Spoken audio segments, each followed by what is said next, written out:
बच्चों, नमस्ते। कैसे हैं आप सभी? सभी का स्वागत है आपके प्यारे से RWA चैनल पर। मैं आरुषि सभी का मोस्ट वेलकम करती हूं। तो जल्दी से आ जाएं और आज का ये प्यारा सा सेशन स्टार्ट करते हैं। हाँ जी बच्चों, कैसे हैं आप सभी?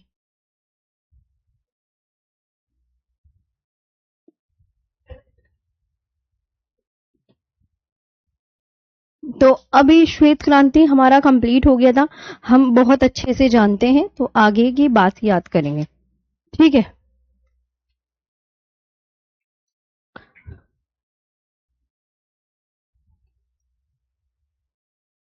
देखो बच्चों ध्यान से, ये है क्रांति, ये है क्रांति,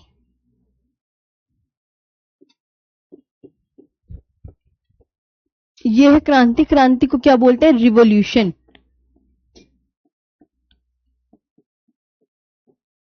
रिवॉल्यूशन बोलते हैं या जनक बोलते हैं।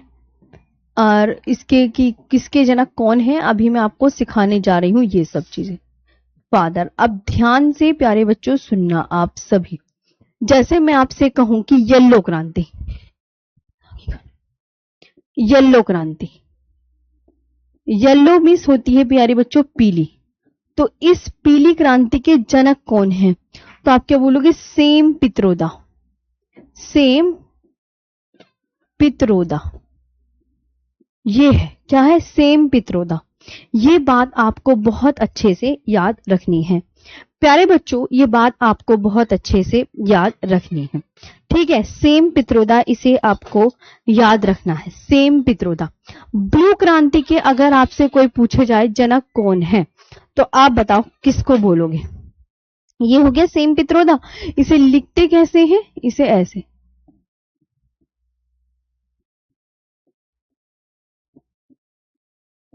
ये है सेम पित्रोदा। अब आते हैं ब्लू। ब्लू को प्यारे बच्चों नीली बोलते हैं। ध्यान से सुनना, अब एग्जामिनर आपसे पूछे नीली क्रांति के जनक कौन है, तो आप क्या बोलोगे? हीरालाल चौधरी। कौन है? हीरा लाल चौधरी।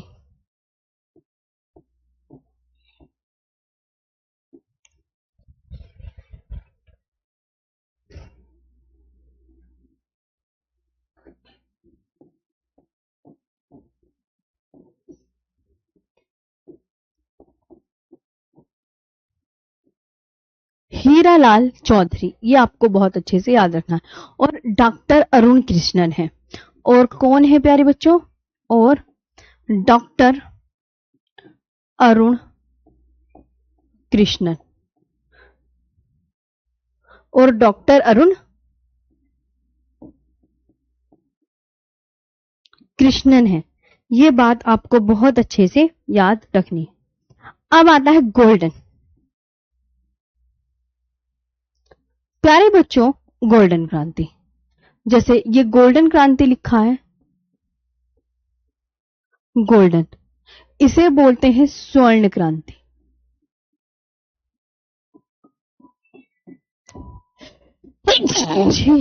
स्वर्ण क्रांति, इसके कौन है? निरपक्ष तुतेज।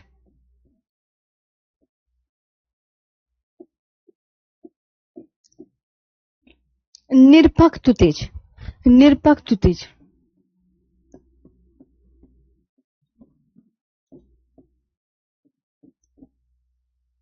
क्या है? आप याद रखेंगे।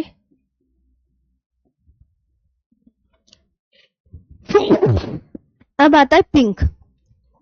पिंक यानी गुलाबी।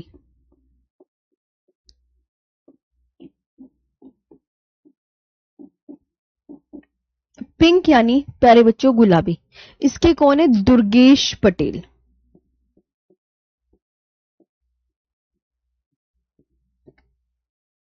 दुर्गेश पटेल, दुर्गेश पटेल।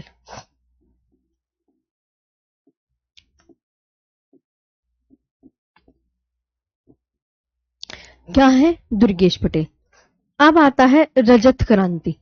रजत क्रांति को प्यारे बच्चों सिल्वर रिवॉल्यूशन बोलते हैं। क्या बोलते हैं? Silver revolution. क्या बोलते हैं प्यारे बच्चों? रजत क्रांति। तो अब मैं आपसे कहूं कि रजत क्रांति के कौन है, तो आप क्या बोलोगे? इंदिरा गांधी। इसकी जो जनक है वो कौन है? इंदिरा गांधी।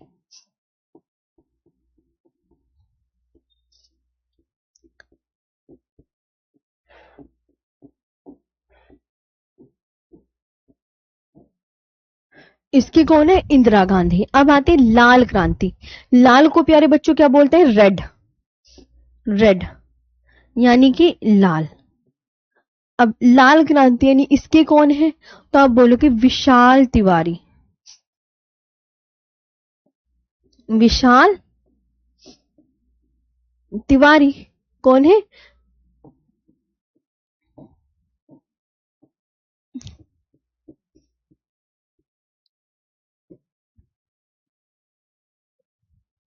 विशाल तिवारी। अब है हरित क्रांति। हरित क्रांति का कौन क्या है? ग्रीन रिवॉल्यूशन, है ना?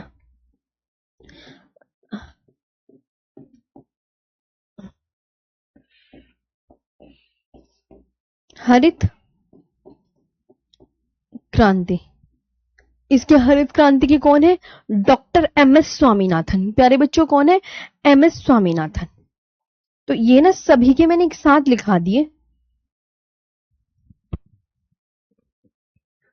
हाँ, ये मैंने सभी के एक साथ लिखवा दिए हैं ताकि कोई भी चीज आपकी प्यारे बच्चों गलत ना हो और आपको अच्छे से याद हो जाए ये सभी चीजें। ठीक है।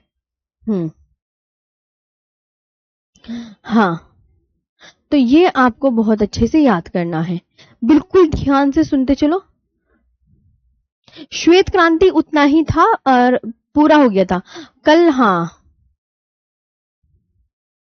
चलिए अब हरित क्रांति हो गई वाली प्यारे बच्चों। एम एस स्वामीनाथन, है ना? एम एस स्वामीनाथन, ये आपको ध्यान रखना है। अब आता है श्वेत क्रांति।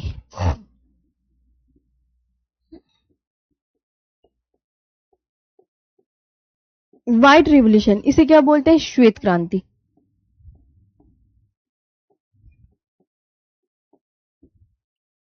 क्या है? वर्गीस कुरियन।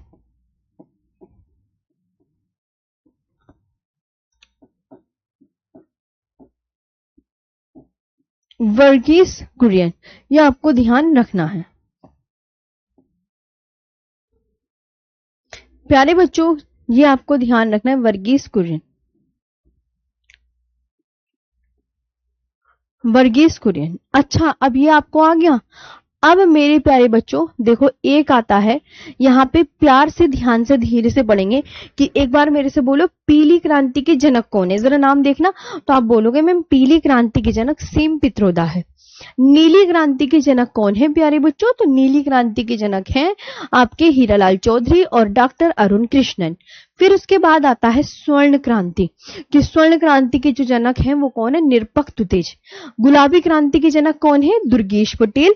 रजत क्रांति के जनक कौन है? इंदिरा गांधी। और लाल क्रांति यानी लाल क्रांति के जनक कौन है? विशाल तिवारी। हरित क्रांति के जनक एम एस स्वामीनाथन और श्वेत क्रांति के जनक है वर्गीस कुरियन। हो गया, मैंने इसे रिवाइज भी करवा दिया। अब तुम्हें ना एक चीज सिखाती हूँ, शिफ्टिंग कल्टीवेशन। शिफ्टिंग कल्टीवेशन बच्चों क्या होता है? स्थानांतरित कृषि।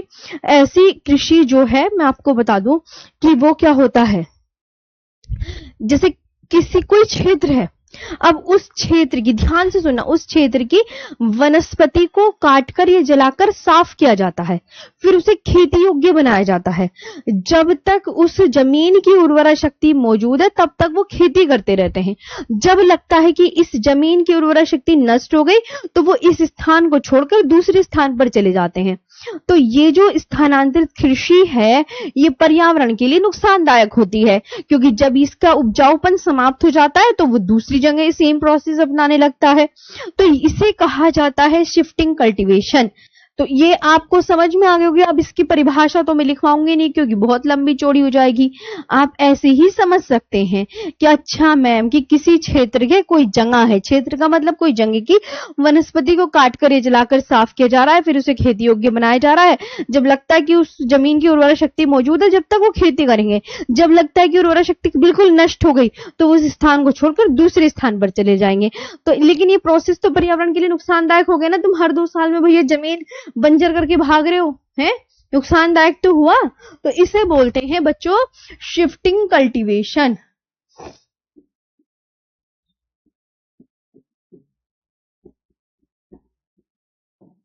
शिफ्टिंग कल्टीवेशन, स्थानांतरित कृषि।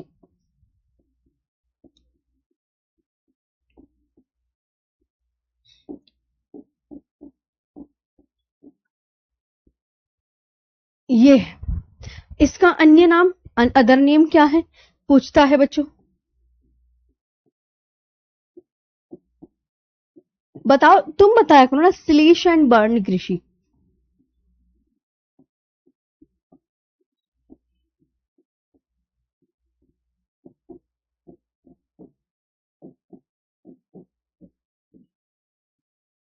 स्लैश एंड बर्न कृषि, other name.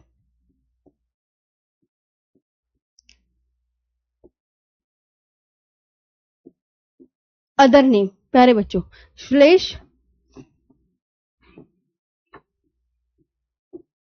And burn agriculture.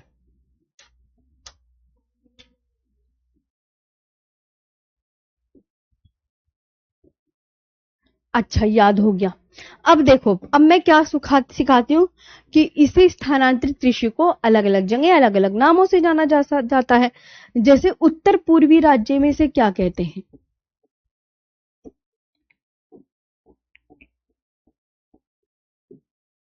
उत्तर पूर्वी राज्य में, नॉर्थ ईस्ट स्टेट,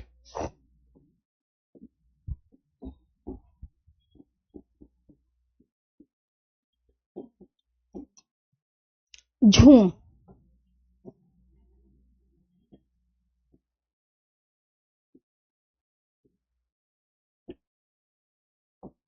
क्या बोलते हैं, झूम। मणिपुर में, अलग अलग राज्यों में, क्योंकि स्थानांतरित कृषि को अलग अलग नामों से जाना जा रहा है। मणिपुर में क्या बोलते हैं, पामलू।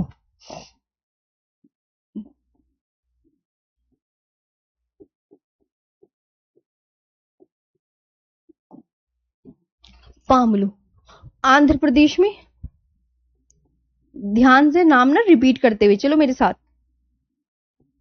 बोलो मेरे साथ प्यारे बच्चों। अब मैं आंध्र प्रदेश में स्थानांतरित कृषि को क्या कहा जाता है, जो मैं लिखूं उसे पढ़ो, आप पढ़ो, बोलो पोडू या पेंडा। इस वजह से जब आप बोलोगे तो आपको ना चीजें आराम से समझ आने लगेंगी।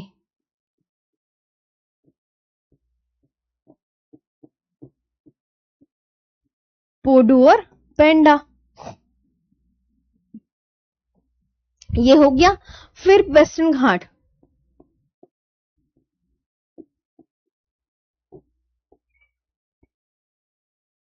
यानी पश्चिमी घाट।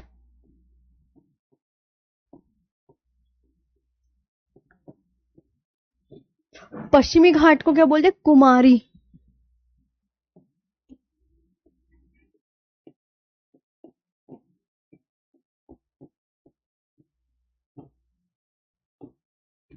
क्या बोलते हैं, कुमारी।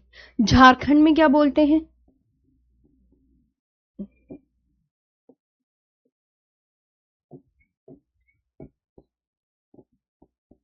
अरे झारखंड में प्यारे बच्चों, देखो ध्यान से, क्या अपने आप पढ़ा करो, मैं सच बता रही हूं, अगर अपने आप पढ़ने आप लगोगे ना, तो देखो कुरुवा। अब देखो, आप 5 बार बोलोगे कि मैडम ने ये बोला कि स्थानांतरित कृषि को झारखंड में कुरुवा बोलते हैं। क्या बोलते हैं, ध्यान से सुनो, कुरुवा।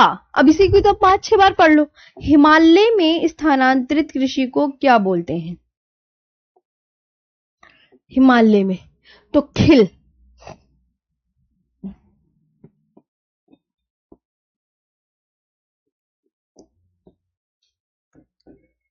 खिल बोलते हैं। और मध्य प्रदेश में क्या बोलते हैं, तो मध्य प्रदेश में दहिया बोलते हैं। क्या बोलते हैं,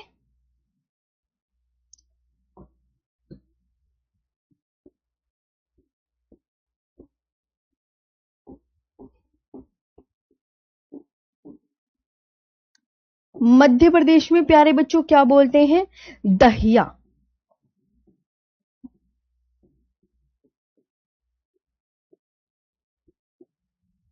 क्या बोलते हैं, दहिया बोलते हैं। उड़ीसा। अब उड़ीसा में क्या बोलते हैं? देखो बच्चों, मैं तुम्हें क्या सिखा रही हूं, इधर आओ। उड़ीसा लिखा मैंने क्या? इधर आओ। कोमान,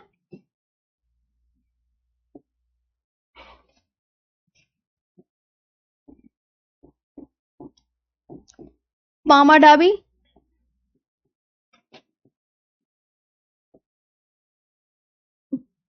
पामाडाबी या ब्रिंगा, या क्या बोलते हैं, ब्रिंगा। अपने आप देखो क्या कि मैम, हाँ हाँ ठीक है, हमें समझ में आ गई है। कोमान,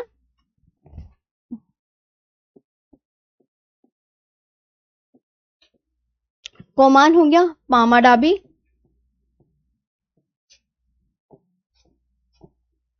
पामाडाबी और ब्रिंगा।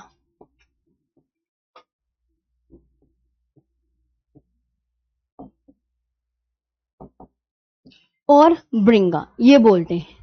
ये आपको बहुत अच्छे से याद रखना है। उड़ीसा का भी हो गया। उड़ीसा में मैम कि कोमान, पामाडाबी या ब्रिंगा बोलते हैं। दक्षिणी राज्य में क्या बोलते हैं?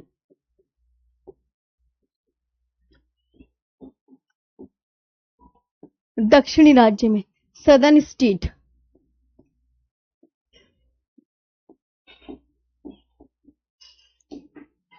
सदर्न स्टेट्स में क्या बोलते हैं? जारा और इरका बोलते हैं। क्या बोलते हैं? जारा और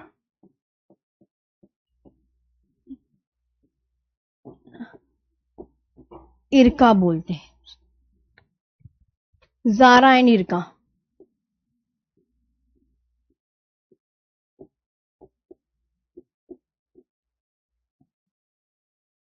जारा एंड इरका ये बोलते हैं।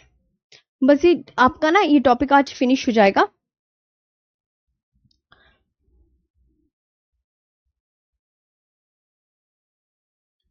हो गया यहां तक?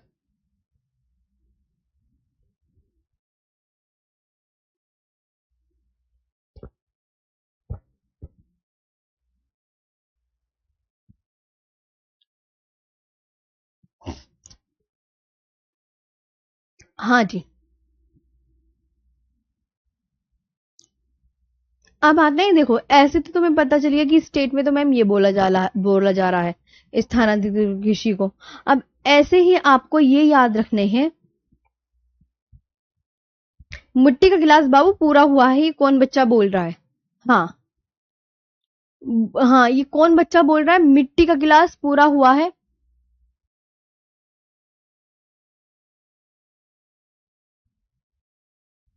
जी जी। विश्व में स्थानांतरित खेती के नाम। अब जो नेक्स्ट आ रहा है प्यारे बच्चों, वो है विश्व में स्थानांतरित खेती के नाम। ठीक।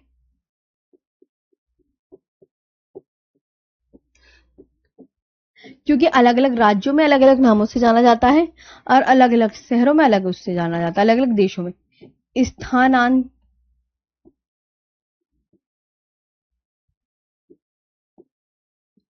स्थानांतरित खेती के नाम क्या आपको याद रखना है? स्थानांतरित खेती के नाम। अब मेरी बात सुनो। Local names of shifting cultivation.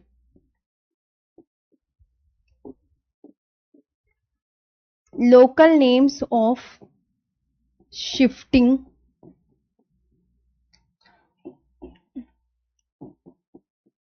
Cultivation.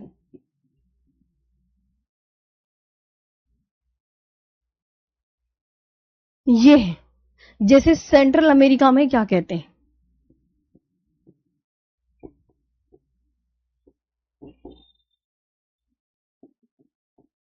Central America में। मध्य अमेरिका में क्या कहते हैं?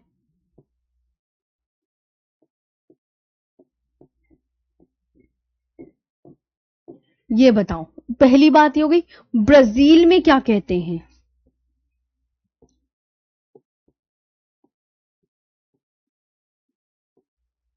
ब्राजील में क्या कहा जाता है? इंडोनेशिया में क्या कहा जाता है? इंडोनेशिया में क्या कहा जाता है? तो मध्य अमेरिका में रोक मिल्पा कहते हैं, मिल्पा। क्या कहते हैं बच्चों? Milpa, milpa. क्या कहा जा रहा है? मिल्पा। ब्राजील में रोका,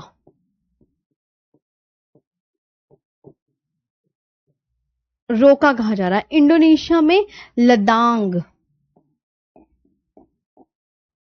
क्या कहा जा रहा है? लदांग।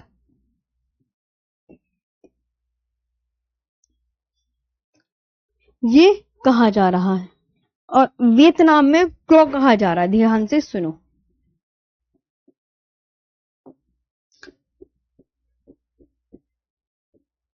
वियतनाम,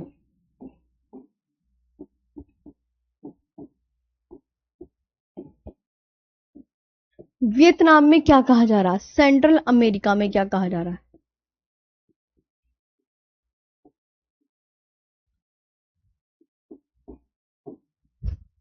सेंट्रल अफ्रीका में।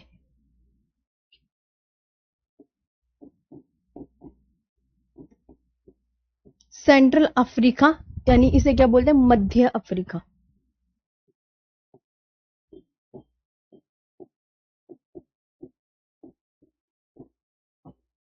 ये बताओ, तो वियतनाम क्या बोलते हैं? रे।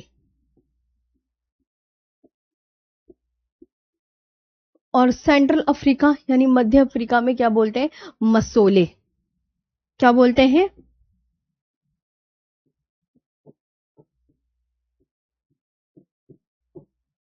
मसोले बोलते हैं। क्या बोलते हैं? मसोले। याद हो गया। आगे बात करते हैं वेनेजुएला।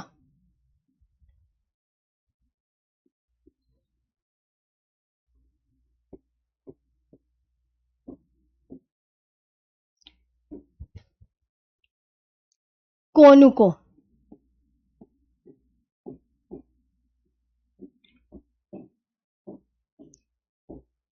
कोनुको,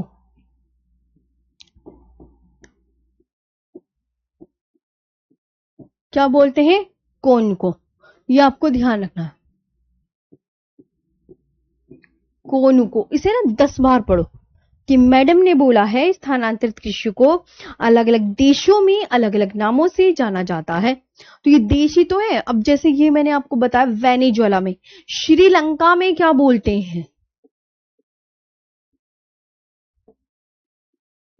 श्रीलंका में बोलते हैं चेन्ना।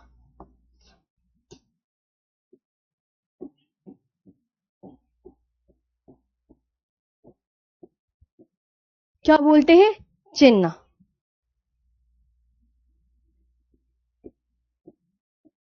क्या बोलते हैं? चेन्ना बोलते हैं, है ना। ब्राजील में कॉफी के बगानों को क्या बोला जाता है? ये ऐसे क्वेश्चन भी एग्जामिनर पूछ लेता है। तो ये बताओ, ये बताइए यहां पर सभी बताइए क्या बोलता है? तो आप बोलोगे मैम, ब्राजील में कॉफी के बगानों को क्या बोला जाता है?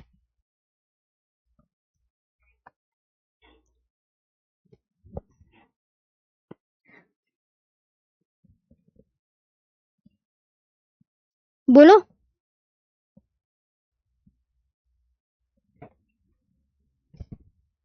हाँ जी प्यारे बच्चों।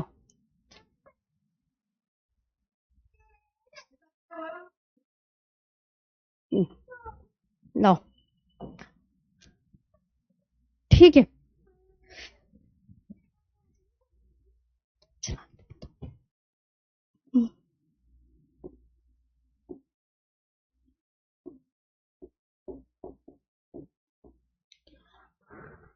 ब्राजील में कॉफी के बगानों को क्या बोलते हैं? तो क्या लिखा है उसे पढ़ना। में कॉफी के बगानों को जरा देखना, इधर आओ। बोलो क्या बोलते हैं? मैं नहीं बोलूंगी, ये आप ही बोलो जितने बच्चे लाइव देख रहे हैं। तो उससे ना आपकी वो बढ़ेगी कि फजेंडा। अच्छा फजेंडा। अब ये ना 3-4 बार बोलो, फजेंडा फजेंडा फजेंडा। तो आप यहां पर ये बोलोगे ब्राजील ब्राजील में जो है कॉफी के बागान, अच्छा, कि कॉफी के बागानों को फजेंडा कहा जा रहा है। कॉफी प्लांटेशन, किसको? कॉफी,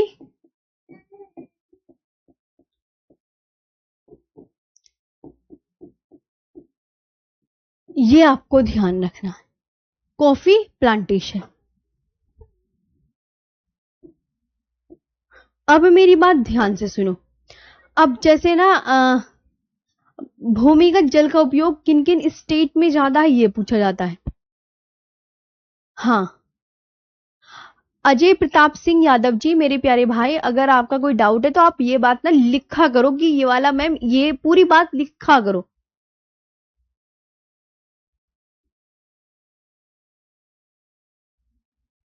है ना? तो आया याद तक समझ में? बिल्कुल, फजेंडा अगर 10 बार बोलोगे। सभी देश में क्या बोलते, लिखवा तो दिया संदीप। हाँ, सबकी लाइव क्लास ही चल रही है, ऐसे मत बोला करो कि मैम लाइव क्लास, चलो पढ़ने पे ध्यान दो। और जो मैं बोल रही हूँ वो पढ़ो ध्यान से। जैसे अब मैं बताऊं, इधर आओ, एक एक बात में यहां पर आप सभी बच्चों के लिए लिख रही हूं, यहां आओ। ये क्या है? पंजाब है। ये हरियाणा, हरियाणा, ये राजस्थान और तमिलनाडु।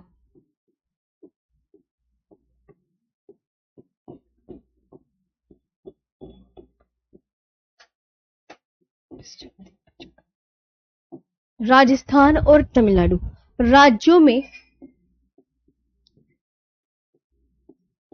भूमिगत जल का उपयोग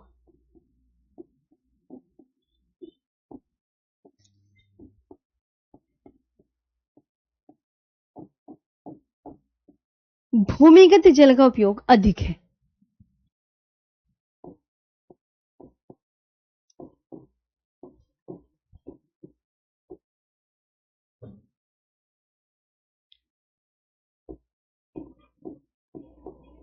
जैसे the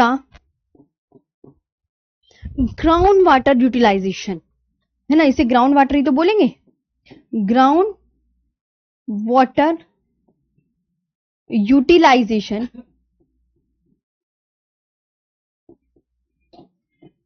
the groundwater utilization is very high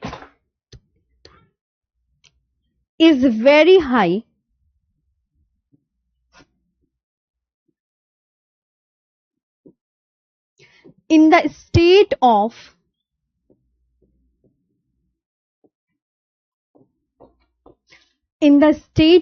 Punjab, Haryana,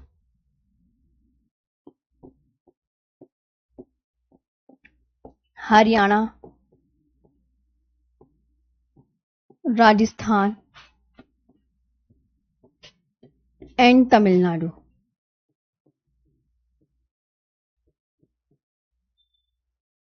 ये आपको याद रखना है।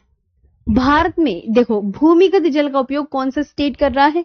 पंजाब सबसे ज्यादा, हरियाणा, राजस्थान, फिर तमिलनाडु। अच्छा, अब एग्जामिनर ने एक क्वेश्चन और पूछा, ये प्रीवियस ईयर क्वेश्चन है बच्चों, ये PYQ है। ये सब क्या है? PYQ, जो ऑलरेडी एग्जाम में आ चुके। कि मैम आप इन्हें नोट करके क्यों लिखवा रही हूँ? बच्चों, कुछ चीजें ऐसी होती हैं जो क्वेश्चन में आपको डायरेक्ट लिखवा देती हूँ कि ये PYQ है, ये प्रीवियस ईयर में आ चुका है। एक क्वेश्चन एग्जाम में ये आ चुका है कि भारत में सबसे ज्यादा ट्यूबवेल्स कहाँ पाई गई हैं? भारत में भारत में सबसे ज्यादा ट्यूबवेल्स पाई गई हैं कहाँ?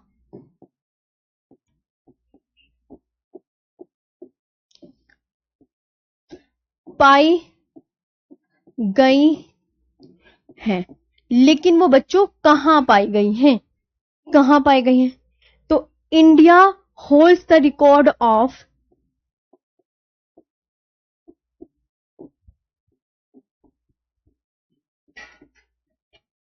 India holds the record of maximum number of tubewells।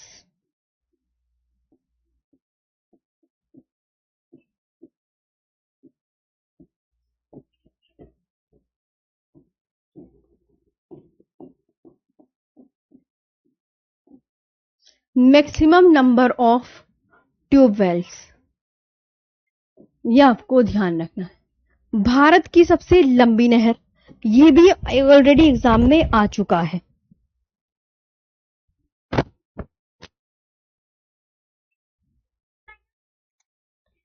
Bharat की सबसे लंबी नहर,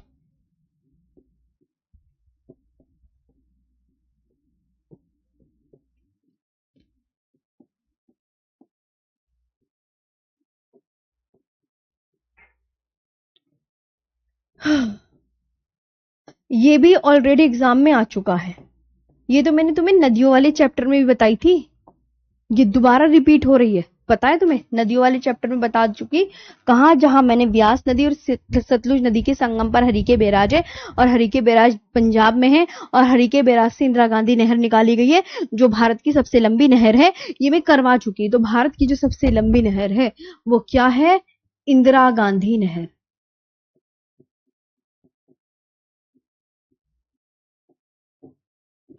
इंदिरा गांधी नहर, इसका जो पुराना नाम है वो क्या है? राजस्थान नहर।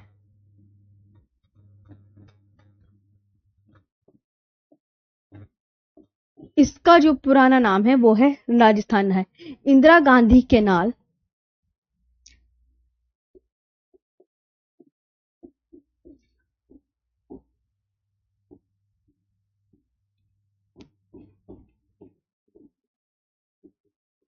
Indira Gandhi canal is the longest canal,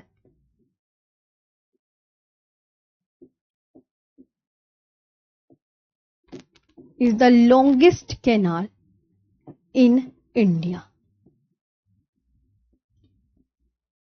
ठीक है, ये आपको प्यारे बच्चों याद रखनी चाहिए। अब कुओं और नलकूपों के बाद, ये ध्यान दें, क्या मैं कहना चाह रही हूं? कुओं और नलकूपों के बाद, कुओं और नलकूपों के बाद, कुओं और नलकूपों के बाद भारत में सिंचाई का सबसे बड़ा साधन,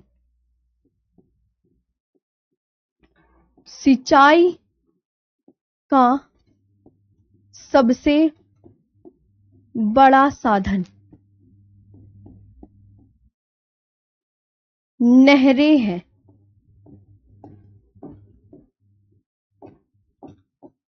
क्या है? नहरें। After wells and tube Wales,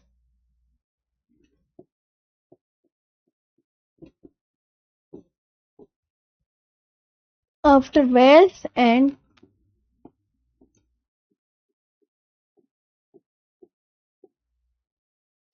tube wells, canals are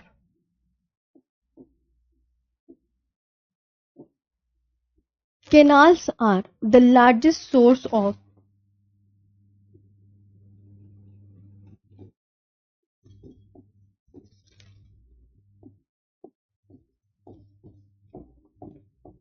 largest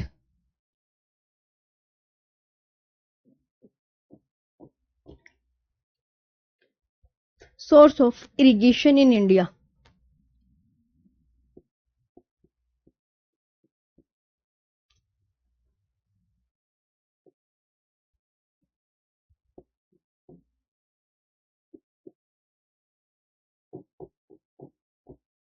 irrigation in India, ये आपको ध्यान रखना है। ठीक, आगे यहां तक हो गया सब आपका, तो ये फिनिश हो गया इसका मतलब चैप्टर ही। हाँ, ये आपका प्यारे बच्चों चैप्टर ही फिनिश। फजेंडा किसे कहते हैं? एक बच्चे का ये क्वेश्चन आया। कॉफी के बगानों को लिखवाया है मैंने कि कॉफी के बगानों को कहते हैं, है ना?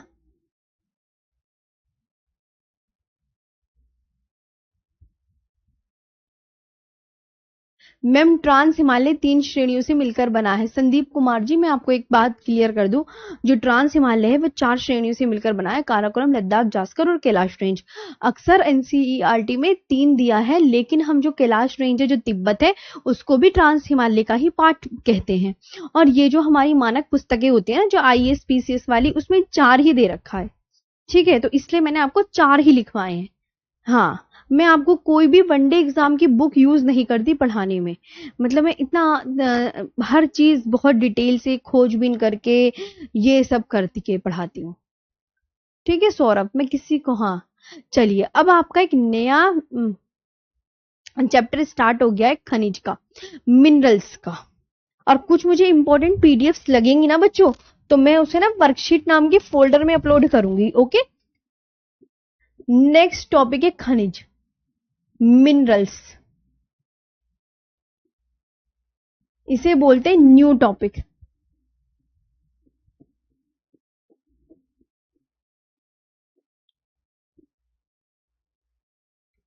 New topic. खनिज व प्राकृतिक खनिज क्या है बच्चों? मैं तो सिंपल सी एक डेफिनेशन बनाऊंगी। खनिज जो भैया खोदकर निकाले जा रहे हो, खनन करके निकाले जा रहे हो।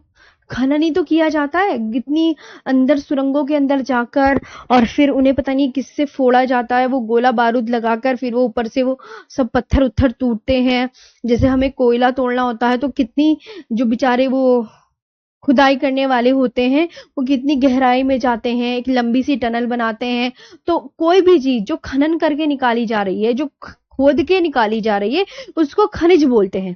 कैसे खनिज, कैसे खनन करके जो चीजें निकाली जा रही है, उसको खनिज बोलते हैं। खोद कर ही निकाला जाएगा खनिज, और मानवीय हस्तक्षेप नहीं है। मानव की वजह से तो ये खनिज बनता ही नहीं। ये ध्यान रखना कि ये ऊपर वाले की कुदरती देन है। दक्षिण भारत में मिलता है खनिज, उत्तर भारत में खनिज देखने को ही नहीं मिलेगा। सीरियसली जो बातें चीजें हैं, तो खनिज हमें पठारों में ज्यादा देखने को मिलता है, उबड़ खाबड़ भूमि में ज्यादा देखने को मिलता है। और खनिज जहां से निकलता है, तो वो किसके निकलता है? खनन के द्वारा। हमें क्या करना होता है कि जो ये हमारी पृथ्वी है, इसका जो धरातल है, उसका हमें खुदाई करनी होती है, तब ये निकलता है। तो ये आपको बहुत अच्छे से याद रखने हैं कि खानों को जो खोदकर निकाला जाता है, उसको खनिज कहते हैं। सिंपल। तो मैं सिंपल सी एक डेफिनेशन लिखवाऊंगी, ताकि आपको पता रहे कि खनिज वे प्राकृतिक अकार्बनिक। न्यू चैप्टर स्टार्ट हो गया है। प्राकृतिक अकार्बनिक और ठोस पदार्थ हैं।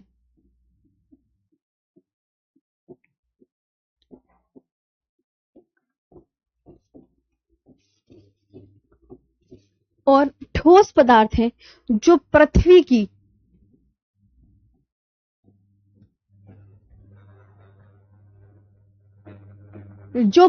की भूगर्भिक प्रक्रियाओं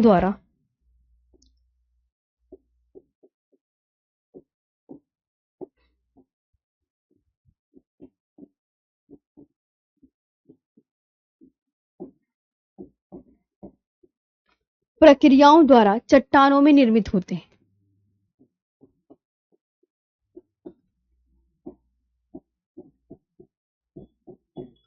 बनते कहां हैं? चट्टानों में।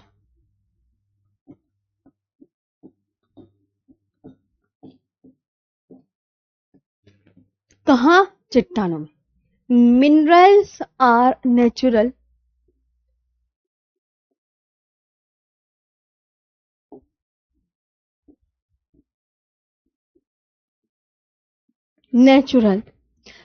इनऑर्गेनिक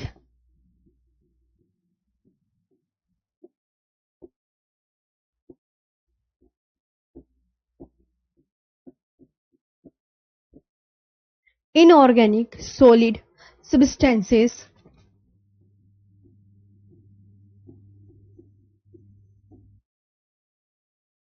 क्या है? formed in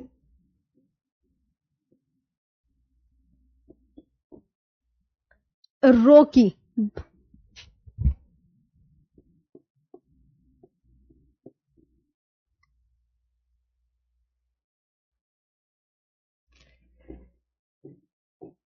by earth's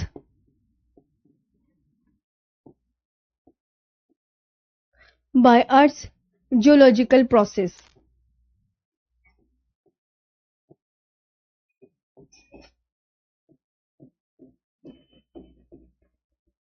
geological process,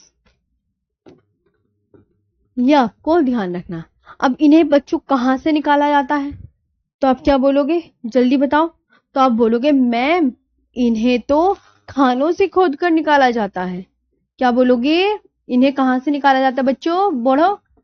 simple सी ये लाइन याद कर लो, ऊपर वाली नहीं याद हो रही तो। इन्हें खानों से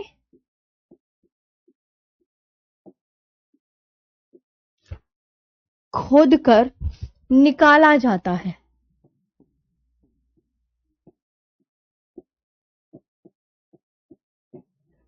इन्हें खानों से खोद कर निकाला जाता है। अब खानों से क्या क्या निकलता है, जैसे लोहा, भैया लोहा खानों से ही निकल रहा है।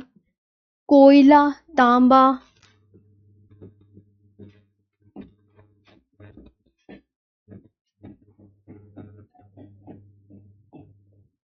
अभ्रक खानों से तो निकल रही हैं चीजें। सोना और चूना पत्थर,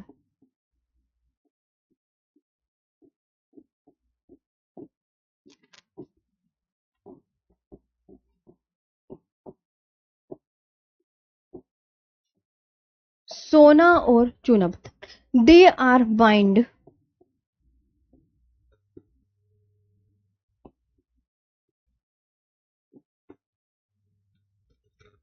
mine and extracted from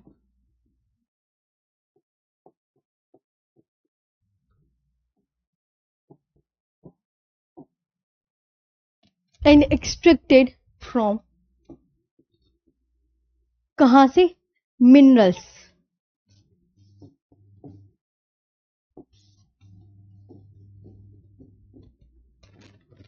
such as iron, coal,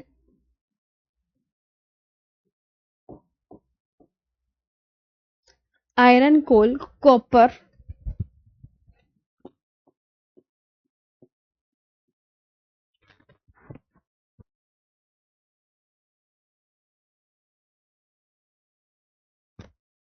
mica, gold and limestone, हम्म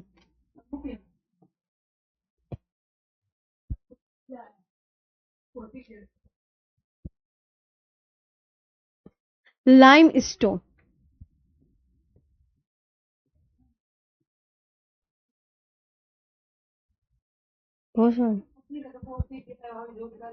चलो ठीक है, आई समझ में यहां तक। इन्हें खानों से खोदकर निकाला जाता है, जैसे लोहा, कोयला, तांबा, अभ्रक, सोना और चूना पत्थर। अब बताओ, अब कोई कह दे ये प्रकृति में स्वयं बनते हैं, बिल्कुल ये स्वयं बनते हैं। हाँ मैम फसल नहीं हुआ है, क्या फसल, समझ में नहीं आई, सब तो हो गया। ट्यूबवेल्स क्या होता है मैम, ट्यूबवेल्स, अरे मैं बताऊं ये यूपी साइड ना ट्यूबवेल्स लगे होते हैं।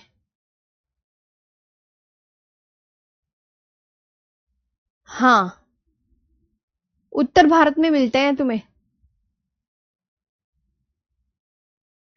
फजेंडा कॉफी के बागान होता है, इंदु यादव, फजेंडा कॉफी का बागान, सब कुछ यही क्वेश्चन आ रहा है, फजेंडा किसे कहते हैं, कॉफी के बागानों को फजेंडा कहते हैं, मैंने आपको बताया। मैम भारत के ट्यूबवेल का आंसर आप नहीं लिखे हैं, अच्छा ऐसा कुछ छोड़ दिया है क्या मैंने।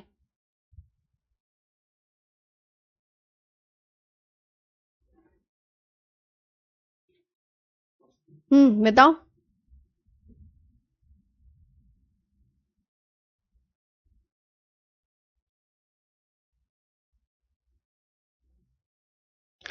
अरे मतलब एग्जामिनर क्वेश्चन ऐसे करेगा कि किस देश में सबसे ज्यादा ट्यूबवेल्स पाई जाती है, तो किस देश का मतलब हमारा प्यारा देश भारत, आप उसका आंसर लिख कर आओगे कि भारत में सबसे ज्यादा ट्यूबवेल्स पाई जाती हैं।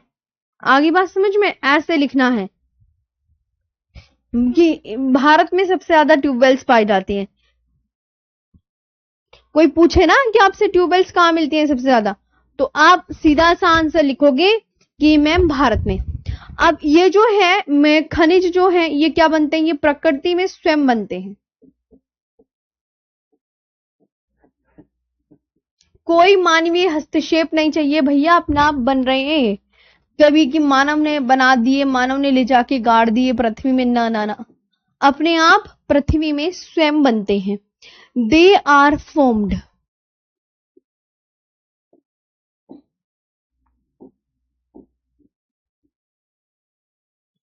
They are formed spontaneously in nature.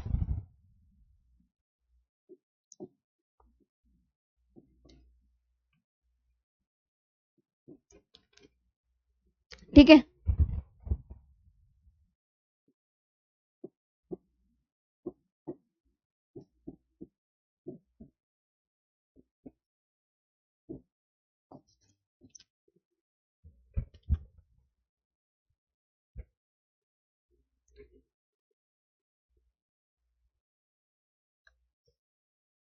ये निर्जीव पदार्थों से बनते हैं। ये किससे बनते हैं, निर्जीव पदार्थों से बनते हैं।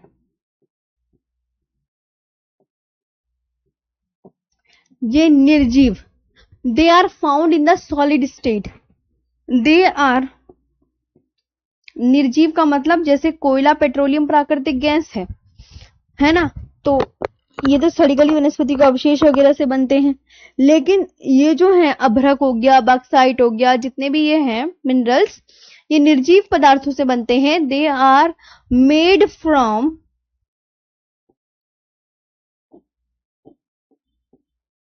They are made from non living,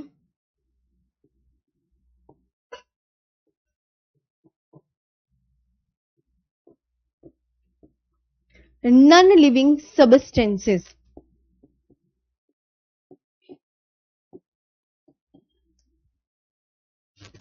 इनसे बनते हैं और ये ठोस अवस्था में पाए जाते हैं।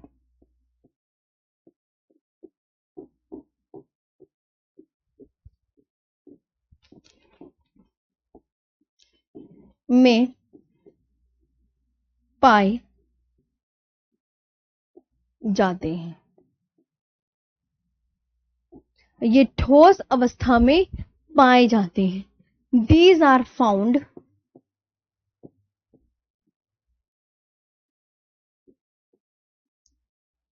these are found in the solid state।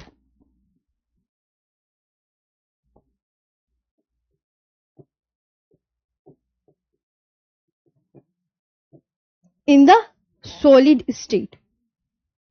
ठीक है,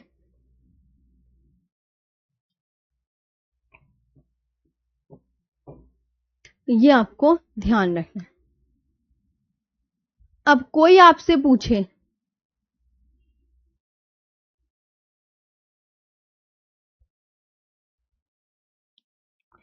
खनिज कितने प्रकार के होते हैं, तो फिर ये क्वेश्चन आएगा।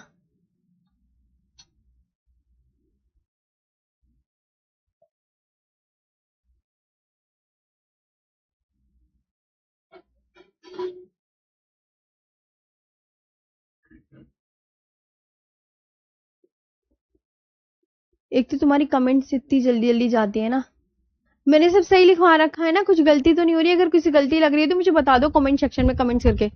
मैम सोना भी है, सोना भी बहुत सारी चीजें अभी पढ़ेंगे, रुक जाओ, तसल्ली रखो। पिंटू कुमार,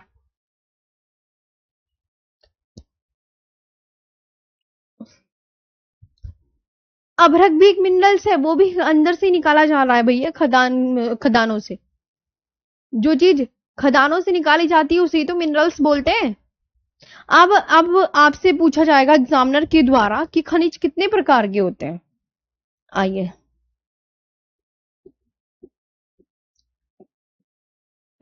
तो आप क्या बोलोगे? तीन प्रकार,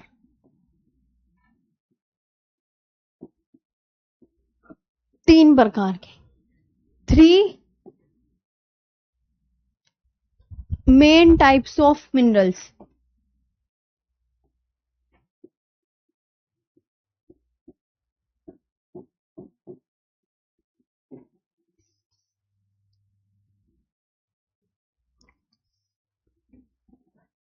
इतने प्रकार के।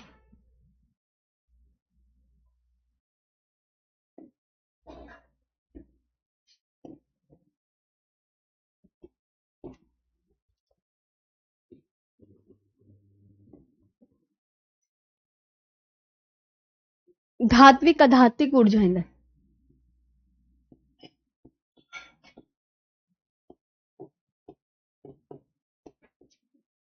धात्विक खनिज हो गया,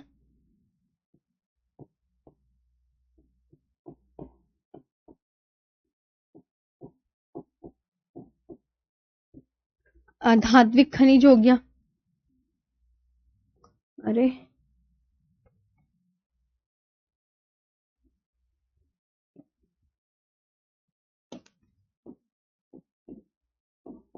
और ऊर्जा ईंधन हो गया। और क्या हो गया? ऊर्जा ईंधन। मेटेलिक मिनरल्स इधर आओ।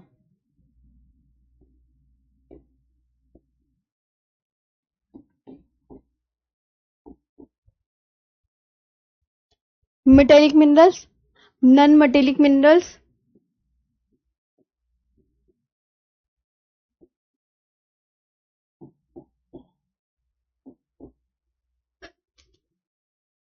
और ऊर्जा ईंधन एनर्जी मिनरल्स।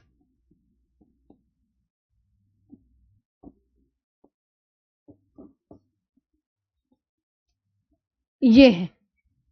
अब धात्विक खनिज, धात्विक से जैसे ही तुम्हें लफ्ज से पता चल रहा है धात्विक खनिज, तो इनमें धातु होती है। इनमें क्या होती है प्यारे बच्चों? धातु। इनमें धातु होती है और ये चमकीले होते हैं। और ये क्या होते हैं? और ये चमकीले होते हैं।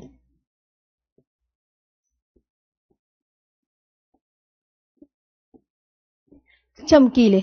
इनमें धातु नहीं होती। नेक्स्ट वालों में इनमें धातु नहीं होती। इनमें धातु नहीं होती।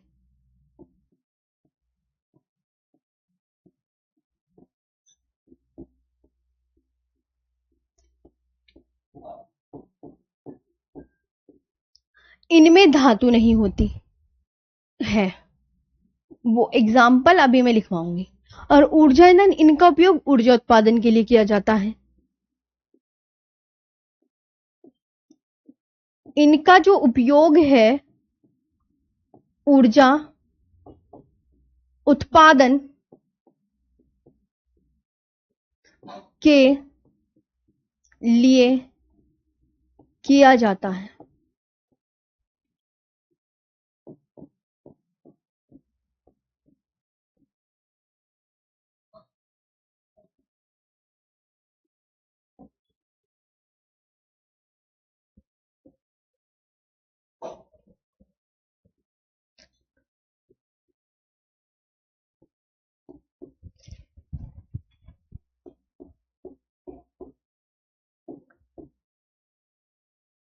These contain metal and are shiny.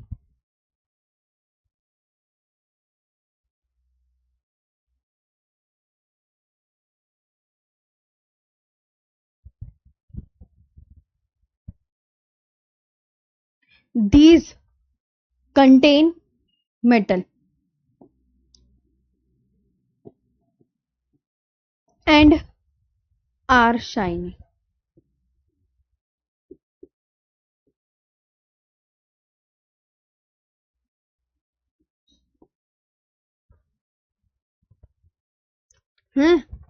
अब इनमें धातु नहीं होती। Do not contain metal.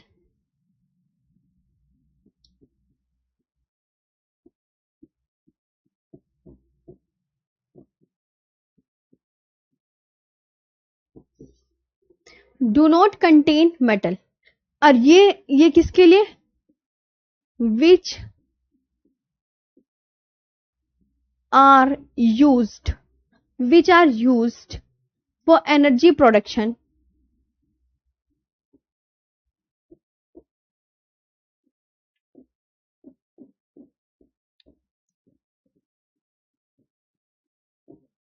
energy production such as coal,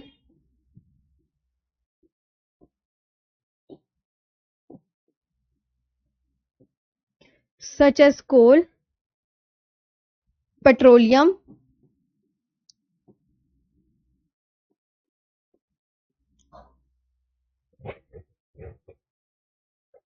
and natural gas.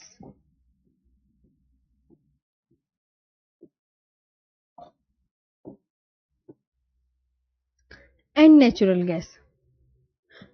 अगर देखो मेरी बात सुनो, तुम्हें मैंने कोल, पेट्रोलियम और नेचुरल गैस, ये तीनों पता क्या है? जीवाश्म ईंधन। कोई बच्चों आपसे कहे कि जीवाश्म ईंधन क्या होता है मैडम जी, तो जो सड़ी गली वनस्पतियों के अवशेष, पेड़ पौधों के सड़ने गलने से मृत जीवों के अवशेष, जो सूक्ष्म जीवों द्वारा जिनका अपघटन होता है, उनसे ये कोयला, पेट्रोलियम, ये जो सालों करोड़ों वर्ष तक जमीन में यानी पृथ्वी की गहराई में दबी होने के वजह से ये जो फॉसिल फ्यूल है इनका निर्माण होता है। तो फॉसिल फ्यूल यानी जीवाश्म ईंधन, कोल, पेट्रोलियम, नेचुरल गैस, ये होते हैं। जीवाश्म ईंधन उनसे बनेंगे, मैंने आपको बताया, सड़ी गली वनस्पतियों के अवशेषों से बनेंगे, है ना। इसमें एग्जाम्पल कौन कौन से आएंगे? तो इसमें एग्जाम्पल आएंगे आपके अधात्विक खनिज में मिका, लाइम स्टोन, क्या आएगा? Lime stone, gypsum,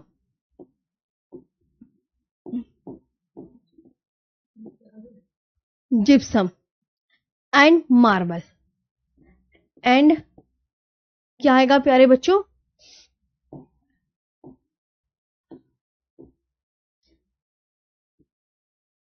and marble. Mika हो गया, ठीक है, लाइमस्टोन हो गया, जिप्सम हो गया एंड मार्बल।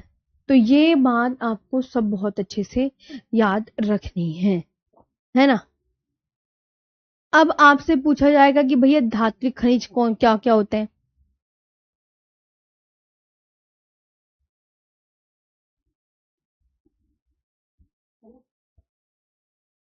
अब देखो, अब ये जो धात्विक खनिज है ना, ये भी दो प्रकार के होते हैं। मेरी बात ध्यान से सुनना क्या कह रही हूं। मैम टाइम देख लीजिए, टाइम हो गया है।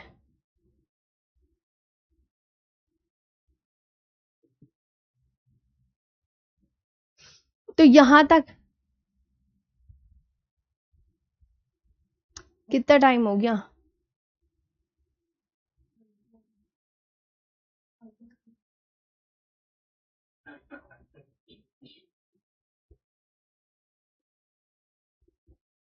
ठीक है बच्चों, अगर तुम ऐसे करोगे ना तो ऐसे तो, हाँ तरुण, जी जी, थोड़ा सा और कर लो मेरे हिसाब से, फिर मैं इसे आगे करवाती हूँ आपको।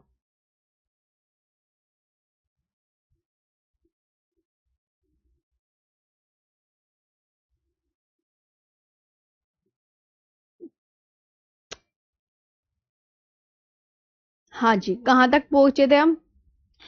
अब ये मैं आपको क्या सिखाया कि इतने प्रकार का, तो ये बच्चे भूल जाओगे अगर ये नहीं करा, तो मैं सोच रही ये तुम कर लो, फिर मैं तुम्हें लोहे के बारे में फिर बढ़ा दूंगी। हाँ, ये अगर ये वाला हो जाएगा ना तो फिर हमारा थोड़ा सा ही बचेगा। देखो आ जाओ, अब जैसे धात्विक खनिज है बच्चों, ये इसके बारे में बात करने जा रही हूँ अभी मैं, सिर्फ इसके बारे में, इस धात्विक खनिज के बारे में ध्यान से सुनो।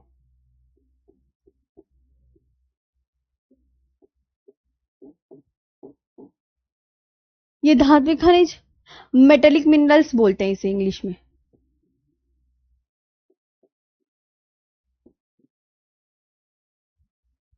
क्या बोलते हैं? मेटेलिक मिनरल्स बोलते हैं। अब ये प्यारे बच्चों दो प्रकार का होता है, लोह खनिज और अलोह खनिज।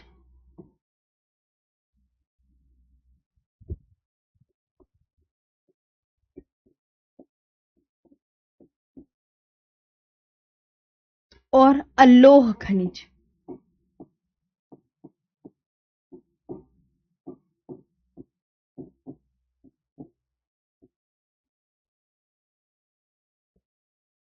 Ferrous minerals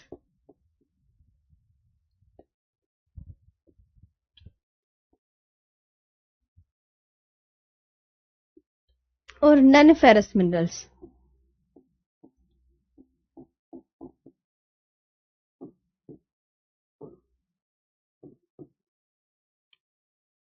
non ferrous minerals. अब इसका मतलब क्या हुआ? लोह खनिज कहने से ही पता चल रहा है, जिनमें लोहे का अंश हो। कहने से पता नहीं चल रहा, तुम्हें खुद सोचो। जिनमें लोहे का अंश हो। जिसमें क्या हो प्यारे बच्चों? जिसमें लोहे का अंश हो। और इसमें जिनमें लोहा नहीं बनता।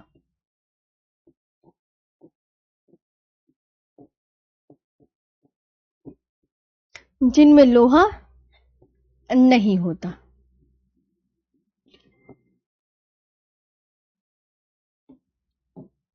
हो गया? तो कौन कौन एग्जाम्पल? लोहेस्क और मैग्नीज।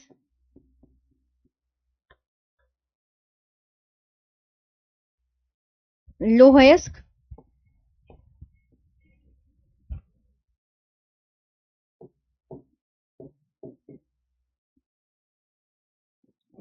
व मैग्नीज। ठीक है, इनमें लोहे का अंश मिलेगा। अब इनमें जिनमें लोहा नहीं होता, तांबा, बॉक्साइट व सोना, इनमें तो नहीं लोहा होता। तांबा में लोहा नहीं होता, बॉक्साइट में लोहा नहीं होता, व सोना, व सोना। तो ये बात आप ध्यान रखो। तो यहां पर आप लिखेंगे those which contain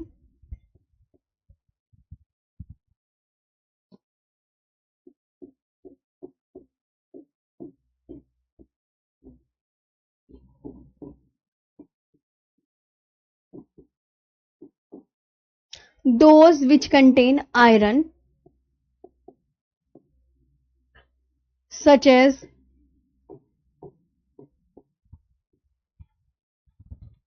iron ore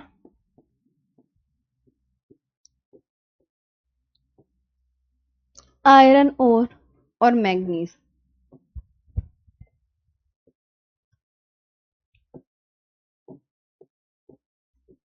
ये आपको ध्यान है। Those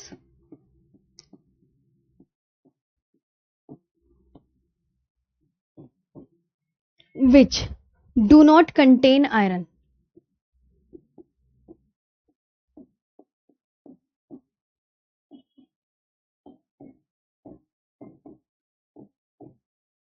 those which do not contain iron such as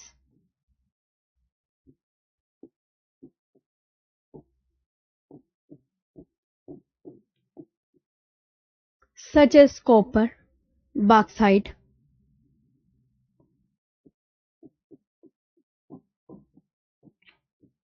and gold and gold।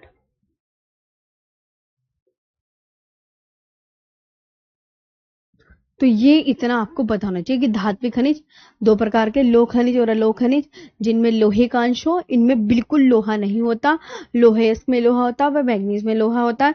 इनमें तांबा, बॉक्साइट व सोना, इनमें तो बिल्कुल आपको मिलेगा ही नहीं, है ना। इनमें बिल्कुल भी आपको मिलेगा ही नहीं। चलिए,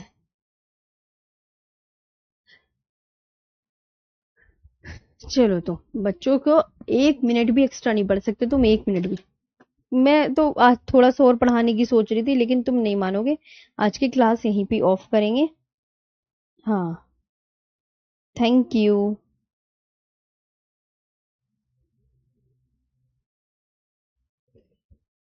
तुम इस रफ्तार से चलोगे ना तो सिलेबस नहीं होने का जल्दी। ठीक है।